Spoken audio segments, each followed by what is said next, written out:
السلام عليكم ورحمة الله وبركاته. على هذه الأجواء الجميلة المطلة في إحدى جبال محافظة إب الأبية، نطل عليكم مشاهدينا الكرام في أقوى وأروع قصائد شاعر العرب أبو طارق الهجيني.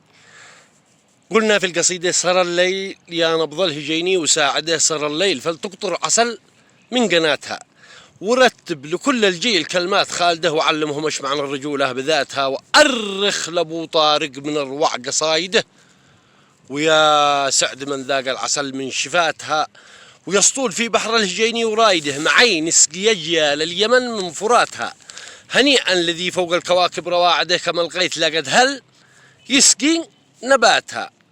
وبعض الغناء يصبح كما نار واقده على صاحبه والبخل يحرق رياتها، ومن أسس أركان الكرم في قواعده يهيئ لنفس خالقه ذي مناتها، ومن باع خوه واحدة بعد واحدة تحطه قرانيف الشوامخ حذاتها، ومن باع خوه واحدة بعد واحدة تحطه قرانيف الشوامخ حذاتها، ومن حب نفسه فارق أصحاب واجده، وذي من انتبه للذيب يأكل شياتها. ولا في عديم الفهم والفكر فائدة ولو درسوا له داخل الصين ذاتها، ولا في عديم الفكر والفهم فائدة ولو درسوا له داخل الصين ذاتها. ومن قام صلى ليل والناس راقده منح نفسها القوة وعزز ثباتها، ومن قد جنت يده لقي ما جنت يده ومرصاد ربي كم قد أهلك جناتها. وكم يا كم أصحاب النفوس المزايدة تنافق لكي لا تنتهي مصلحاتها، وكم يا كم أصحاب النفوس المزايدة تنافق لكي لا تنتهي مصلحاتها.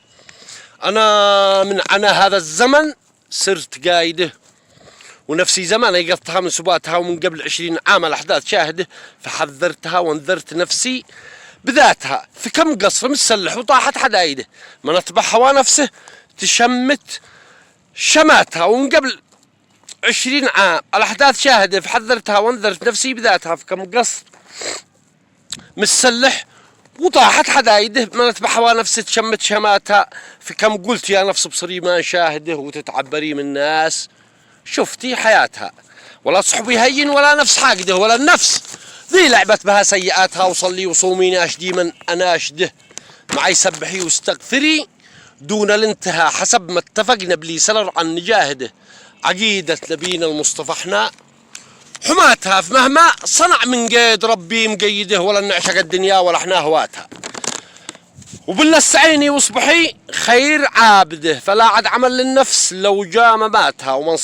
ومن صادها الشيطان تاهت مقاصده، كما غوى بشريا كم سبب موبقاتها. وذي ما فهم ما قلت نفسه تراوده يفوته سباق القافله بلوفاتها.